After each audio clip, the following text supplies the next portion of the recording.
Hey everybody, welcome to another edition of Bob's Odd Jobs. Today we're going to be looking at tear in this trampoline. I fixed this tear once before, and I'm just going to fix up this other little hole here. It's fairly simple. Anybody can do this. I repaired this probably about 4 or 5 months ago, and it's held pretty well with all the kids jumping on it still. And I'm just noticing it's starting to pull a little bit more here, so I'm going to add a little bit more thread. There's just a few tools we need. You need a good size sewing needle, some pliers to pull it through, and you can use, I've been using fishing line, and when I originally did it I used this stuff, the regular fishing line, and it's held up pretty well, but I recently got this fabric fishing line, which I think is a lot stronger, so we're going to use this one. First thing we have to do is remove a couple of the springs so we can get under the net here. You don't have to go, you don't want to do this sitting on the trampoline. It's better to do it off so you're not pulling on it at the same time. So I think if we pull 3 of these springs off, I think that's how many I did last time, we can do it. So let's get this started. I'll pull the springs off and I'll thread the needle and we'll move from there. So I've gone ahead and pulled 4 springs, 1, 2, 3, 4, and I've threaded out the net from under the trampoline, and now I have access to my tear. I can just pull and I can do my sewing here. And I'm going to pull it through. I just wanted to show you how I threaded the needle. So I basically put the thread through and I pulled it all the way and I tied it down, tied them together at the end, and that way I have actually a double strength thread. So this is always the best way to do it when you want stronger. So this line is going to be really strong. I'm under the trampoline now, and you want to start from the bottom with your needle so that any of your loose threads that you're tied after are underneath at the very end. So we'll start from the bottom. We're going to push up through, and I'm just doing this small area here where it's starting to pull, and we'll move on from there. I just wanted to show you, I'm pulling the needle right through, coming through. Just want to show you how I'm doing this. So I'm doing some cross stitches here.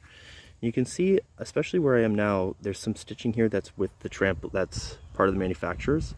I'm trying to catch some of that stitching in to pull this hole together, and we'll see if that tightens it up.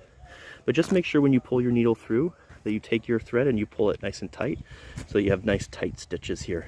We'll pull this together. So I wanted to show you why I have the pliers.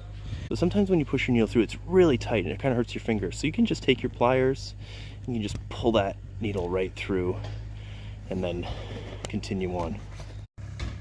Okay, so I've moved right along. You can see my new stitches is these green ones, and I've been able to pull that shut.